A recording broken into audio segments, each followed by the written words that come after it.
channel. Today I'm going to show you how I do abstract art with Brusho, which is a pigment powder, and pens to make the doodles.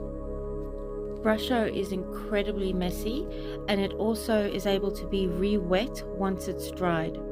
Because it's able to be re-wet, what I do is I lay down a little bit of my main color that I'm wanting, let it dry, and then I'll add on the rest of the colors as well as more of the main color. You don't have to do it in this order, you can lay them down in any way that you like. Once you've done all your Brusho pigment powders, you need to set it aside to dry completely.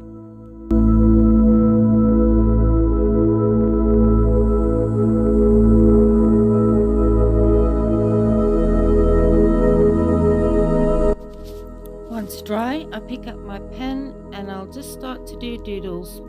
I don't have any preconceived ideas of what I'm wanting to do with this one. I'm just going to go and see where it takes me. As usual, I've got a piece of paper next to me so that I can clean off the tips of my pens as I go along. I don't really have much more to say in way of explanations for this video, so I'll say goodbye and let you watch the rest of the video in peace. Thank you so much for watching, and I hope you got some value out of watching this video.